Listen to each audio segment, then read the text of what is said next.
Hello children, welcome for today's biology class. So today we are going to study the concluding part of the chapter, strategies for enhancement in food production. The topic going to be covered is plant breeding for improved food quality. Here, if you are lacking a particular vitamin or any type of mineral, you may get deficiency disease. For example, so the diets without iron, vitamin A, iodine, zinc, and all know it increases the risk for disease. It reduces the lifespan and also reduce mental abilities. So here what do? So we are increasing this type of nutrients in the plant, essential nutrients in the plant. So plant breeding for improved food quality is done by biofortification. Biofortification is the method. So there we can increase the nutrients in the plant by means of breeding. Now let us see what is biofortification. In this method, crop breeding is done on the basis of higher level of vitamins, minerals, or higher protein and healthier fats. Accordingly, we are choosing the better quality and we are increasing the nutrients in that.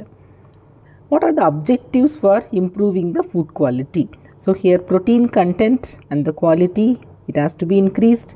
Oil content and quality, increasing that, and vitamin content increasing, and micronutrient and mineral content increasing. So here mainly to increase this one we are doing the biofortification or increasing the nutrients in the plant by plant breeding. Some examples of crop varieties with increased nutritional varieties developed in India are lysine and tryptophan rich variety of maize, high protein variety of wheat, iron fortified variety of rice, vitamin C enriched variety of bitter gourd, tomatoes, mustard, batua, it is one type of green leafy vegetable, iron and calcium enriched variety of spinach and batua, and protein enriched varieties of beans like French beans, lab beans, and broad beans, Gordon peas. Vitamin A enriched varieties of carrots, spinach, pumpkin. Okay, these are the different varieties. Next, let us study regarding single cell protein, SCP.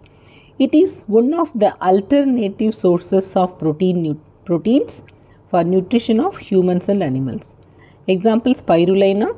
So it can be grown very easily on any material like wastewater from potato processing plants, straw, molasses, animal manure, and even in sewage water also.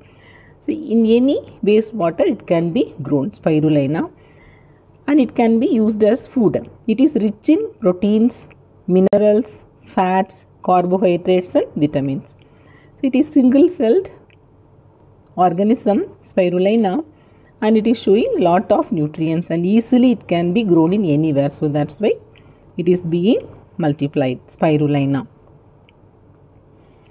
So what are the advantages of single cell protein?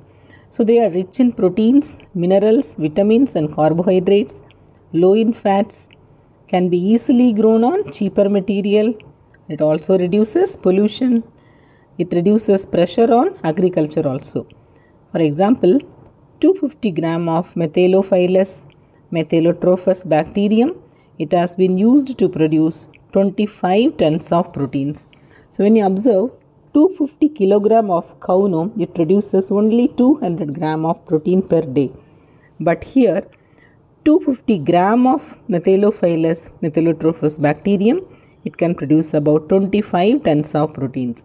See, very small amount of bacteria, it can produce large amount of protein. That is the advantage of single cell protein. Now let us come to tissue culture. It is the method, one type of technique. So here we are regenerating the entire plant from explants, any part of the plant. It can be meristematic tissue, leaves or any part of the tissue. So from that we are generating the entire plant. So here we have to provide suitable culture medium and aseptic medium also, sterilized condition. Then only you can cultivate into plants. The tissues can be cultivated into plants. So here the nutrient medium, the culture medium, it has to contain all the nutrients.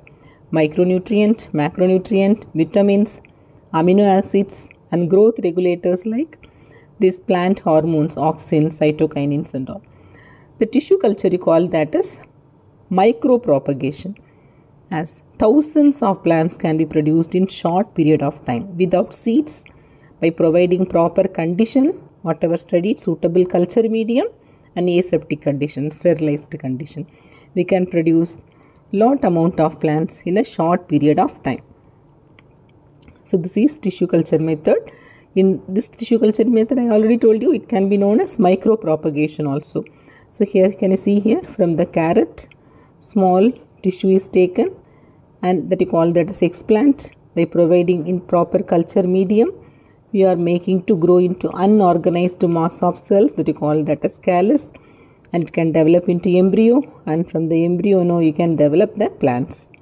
So here leaf of a plant is chosen and you are multiplying that from the unorganized callus. You are getting lot of callus samples and we are growing into plant. Each and everything it can grow into plant. Identical plants can be produced. Thousands of plants can be produced here. Okay, and the plants are genetically identical, so you call them as clones also. What are the advantages of tissue culture? High yielding varieties may be produced. Disease resistant varieties can be developed. Number of plants are produced in short interval of time, and haploid plants also can be developed. These are the advantages of tissue culture. You learn tissue culture, children. It can be asked in 2 or 3 mark questions. Next, let us study regarding somatic hybridization. So here, isolated single cells from the plants. It is somatic cells, body cells. By taking the cells, you are fusing them. Actually, you cannot fuse directly. The cell walls to be digested. So after digestion, the naked protoplasts just surrounded only by plasma membrane, they have been fused. Okay, so here we are choosing the plants with desirable characters and they are fused and they can grow into new plant. Fuse together into a cell and develop into new plant. These hybrids you call them as somatic hybrids, and this method you call that as somatic hybridization. Example, potato and tomato. By fusing that we have produced tomato. Can you see?